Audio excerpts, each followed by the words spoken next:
Good morning, students. We are studying the chapter agriculture.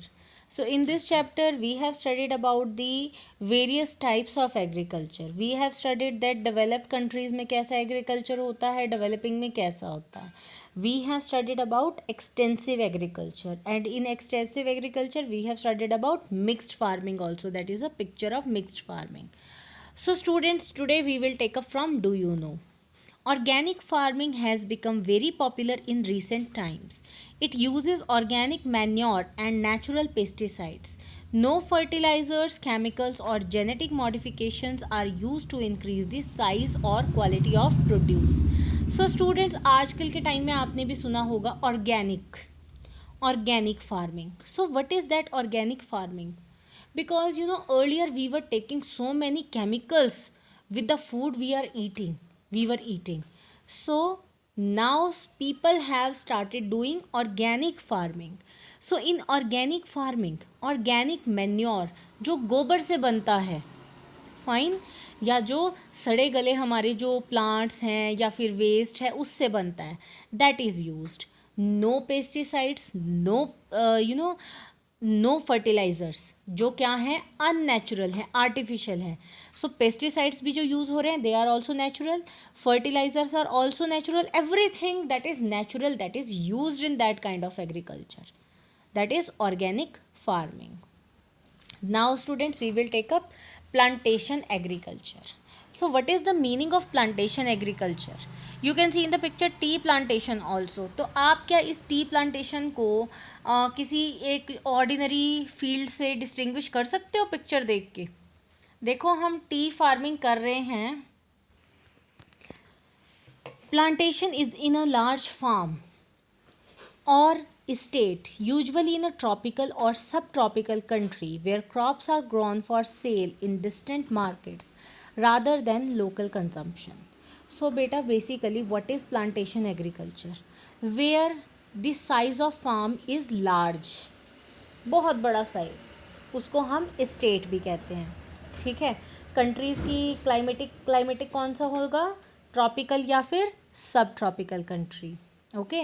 और वहाँ पे जो हम क्रॉप ग्रो कर रहे हैं, that is mainly for sale purpose, a rather than the local consumption. Locally हमें यूज़ नहीं करना है, हमें उसे डिस्टेंट सेल करना है. That is known as plantation agriculture.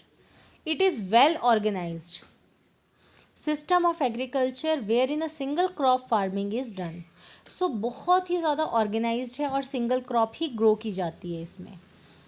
It is a very, then under this system, benefit of single crop is obtained continuously for several years. So single crop ही बहुत सालों तक ग्रो करते रहते हैं. ठीक है. सारे के सारे बेनिफिट्स उससे ही मिल जाते हैं. It requires huge capital investment. So if we want to start, or if you want to have a farm, large size farm like tea plantation, बहुत ज़्यादा पैसे की ज़रूरत है, कैपिटल इन्वेस्टमेंट की बहुत ज़्यादा ज़रूरत है. देन क्या है? साइंटिफिक मेथड ऑफ फार्मिंग चाहिए. Transport facilities must be available. Efficient management and skilled but low cost labour in large number. बहुत ज़्यादा लेबर की ज़रूरत होती है, इसलिए क्या है, चीप लेबर चाहिए इसके लिए. जब बहुत ज़्यादा ज़रूरत है इसलिए we need cheap labour, otherwise सारा का सारा पैसा तो उसी में ही चला जाएगा. Then plantation agriculture is commonly practised in hot and humid area और regions of the world. It includes crops like coffee, rubber and tea. Most of the processing work is done at the plantation site itself. अब क्या है, ये जो plantation agriculture है mainly कहाँ होता है? हॉट और humid regions of the world में. ओके. और कौन कौन सी क्रॉप्स हैं मेनली प्लांटेशन में? Coffee, rubber and tea. और मोस्ट ऑफ द प्रोसेसिंग कहाँ की जाती है? प्लांटेशन साइट पे ही प्रोसेसिंग कर ली जाती है. Okay students, it is very important but it's very expensive also. Huge capital investment is required. Then students, we have livestock ranching. You can see in the picture Sheep Station, Australia. Livestock ranching is also a part of commercial agriculture. Commercial word जहाँ जुड़ गया उसका मतलब क्या है, profit और loss को हम देख के सब कुछ कर रहे हैं, ठीक है। हम आजकल बोलते हैं कमर्शियलाइजेशन ऑफ एजुकेशन हो गया, कि एजुकेशन क्या हो गया, अपने प्रॉफिट और लॉस के लिए हम यूज़ करने लग गए। जो इंस्टीट्यूट्स हैं अपना फ़ायदा देखने लग गए, ऐसे बोलते हैं हम, ठीक है। जो कॉलेजेस हैं बड़े बड़े, बहुत फीस होती है ना उनकी, इसलिए हम ऐसा बोलते हैं, ठीक है। Livestock ranching is also a part of commercial agriculture. So whenever we talk about commercial agriculture, we also talk about livestock ranching. Livestock ranching क्या होता है, कैटल्स को रखना, डोमेस्टिकेट करके रखना. It is the commercial grazing of farm animals over an extensive area. Extensive area means huge area. Farm पे हम animals को रखते हैं, ग्रेज करवाते हैं. ग्रेज मीन्स वो अपना खाना भी वहीं खाते हैं. It is mostly adapted in arid or semi-arid temperate regions where the soil is too poor to support crops and the population is sparse. So in which areas we can take up livestock ranching? Where the soil is not very fertile to support crops. So crops तो वहाँ पे अच्छे से grow नहीं होती. So in those areas people used to keep animals and population is not so high. तभी तो वहाँ पे इतने ज़्यादा क्या होते हैं, इतने ज़्यादा एरिया मिल जाता है. This activity is common to the grasslands of America, South Africa, Australia and New Zealand. This picture is also of Australia. So इन जगहों पे देखो जहाँ बड़े बड़े grasslands है, populations भी कम है, soil भी बहुत ज़्यादा fertile नहीं है. The ranches are usually fenced with barbed wires. The major types of livestock are sheep, cattle, goats and horses. So properly ranches को क्या किया जाता है, ऐसे जैसे वो होती नहीं कांटे वाली तारें, उनसे बंद किया जाता है.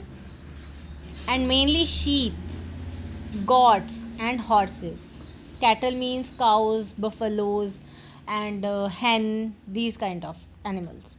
The livestock products such as meat, wool, hides, skins, etc. are chiefly exported to different parts of the world. So whatever they get from the animals, they export that to different parts of the world also. Now next one is dairy farming. Dairy farming means when we keep animals for milk. It is specialized form of agriculture for the large scale production of milk. When we need milk, we used to keep many animals. Dairy farming का मतलब बहुत large quantity में. It is a labor intensive activity. बहुत ज़्यादा labor चाहिए इसमें. You know, if we want to keep animals for their milk, उनको proper खाना देना और milking और cleaning, बहुत सारे काम हो जाते हैं. Worldwide, India is the largest milk producer and New Zealand is the largest cow milk exporter. अब देखो, इंडिया क्या है, लार्जेस्ट मिल्क प्रोड्यूसर है. And after India we have New Zealand specialised in cow milk. Cow milk को सबसे ज़्यादा export करने वाली कंट्रीज़ में से है New Zealand. Major crops. On the basis of their use, major crops of the world are classified into cereals, fibre crops, beverage crops. देखो major crops कि हम क्रॉप्स पूरे वर्ल्ड में क्रॉप्स कौन कौन सी ग्रो हो रही हैं. हमें पता है कि हम गेहूं भी ग्रो करते हैं, टी भी है, बहुत सारी चीज़ें हैं, बट हमने उनको क्लासीफाई कर दिया so that we can study them easily. We have classified them like cereals, fibre crops, beverage crops. In 3 we have classified them. So first one is cereals. Cereals क्या होते हैं? They include rice, wheat, maize and millets. Millets क्या होते हैं? Millets होते हैं कोआर्स mixed grains होते हैं, रागी, ज्वार, बाजरा, इन तीनों को मिला के हम बोलते हैं मिलेट्स. अदरवाइज सीरियल्स कौन कौन से हुए? Rice, wheat, maize and millets. Fine, you can see the picture of a rice field. Rice. अब बेटा हम क्या करेंगे? We will study about each and every crop in detail, that what kind of soil they need, what kind of temperature they need, what about the rainfall, where are they grown. ठीक है, तो soil type for rice. सबसे पहले soil type. What kind of soil is required for rice? alluvial, loomy and clay soils. They are ideal for rice cultivation. Means बहुत ज़्यादा, मतलब ऐसी होनी चाहिए, पानी वाली मिट्टी होनी चाहिए बहुत ज़्यादा। क्ले जैसे होती है, आपने देखी है कुम्हार जैसे बर्तन बनाता है, कितनी चिकनी सी मिट्टी होती है, वो बहुत उसमें पानी भी मिक्स हुआ होता है, like that kind of. Temperature 24 degree Celsius और above with minor variations during sowing, growing and harvesting season। तो टेम्परेचर कैसा चाहिए उनको, round about 24 degree Celsius. Minor variation means कभी थोड़ा कम हो गया, कभी ज़्यादा हो गया, वो चल सकती हैं, ओके। एंड सोइंग के टाइम पे जब हम बीज लगाते हैं, जब हम लगाते हैं फसल को, growing and at the time of harvesting also these kind type of temperature is required.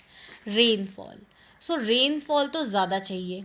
Rice flourishes well in the areas where rainfall is above 100 centimeter. So rainfall is above 100 centimeter. In those areas rice grow well.